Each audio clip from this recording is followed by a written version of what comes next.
Hello everyone, welcome back to my YouTube channel. In my last video, we have already learned how you can declare the variable and use it in the output. So let me go to my VS Code here and I will show you this. This is the variable.tf. I declared two variable, employee name and salary, and I have used it in the uh, print employee name. This is the output block.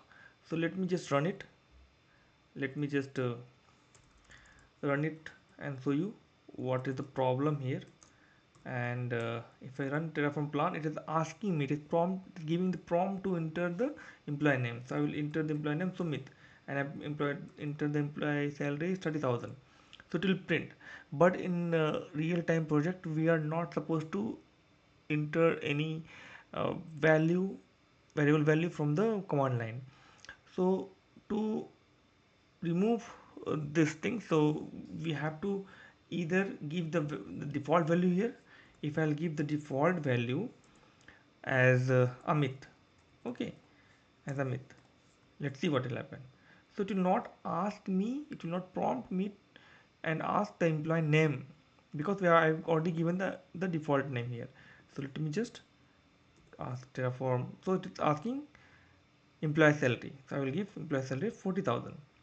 Okay, so it is printing employee name is Amit and salary is 40,000.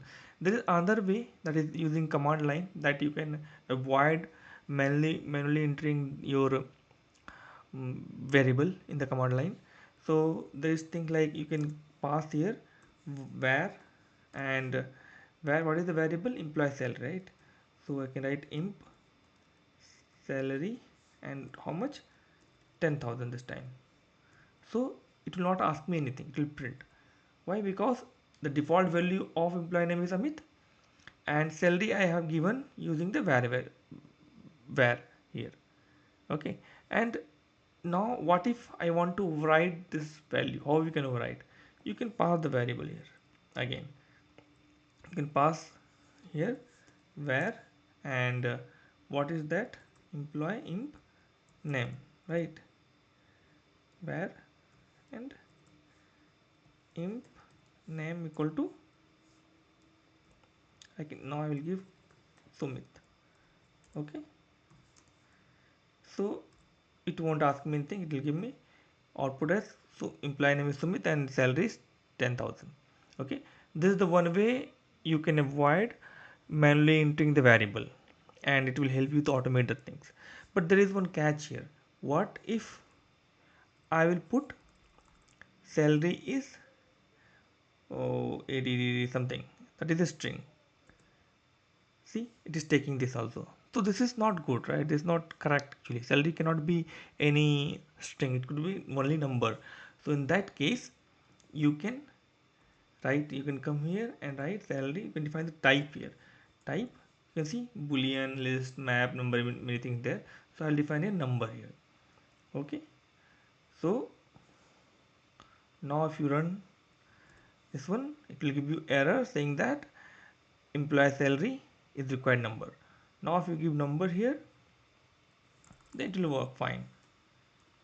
Okay, it is working fine. See, but there is also one problem here. Why? What? There is two problem actually. What if I will give here negative? That is also working. Okay, so we have to do the proper validation. We can use the validation condition, so that the employee salary cannot be negative. And what if I'll define, I will give here uh, stop Sumit, I'll put 1 2 3 4 5 6. This is not the correct name. Means name can be anything. 1 2 3 4 5 6. Also it is I can name it uh, of anything, but it is not true. It should be only alphabet, but it will take. So if you try here adding string, let me just add a string type. There is one thing called string. Let's see whether it is working or not. Okay, what is, it is not working? Why? Because this Terraform is not strictly checking the type of string. It is converting 1 2 3 4 5 5 is also, it is converting into a string. It is working fine. Okay, so in this case, So there are two problems still existing even after putting the type. Also there are two problems. One is, what if the number is negative? Another thing is, what if the number is what is even after putting the type of employee name string, then also it is not working in case of while giving the number. Okay, so we will try to figure out what you can do. So you can we can in this case we can use the validation. So that's all for this video. In the next video we will learn about how you can use the validation and rectify these two error. Thank you very much. Thank you for watching my video.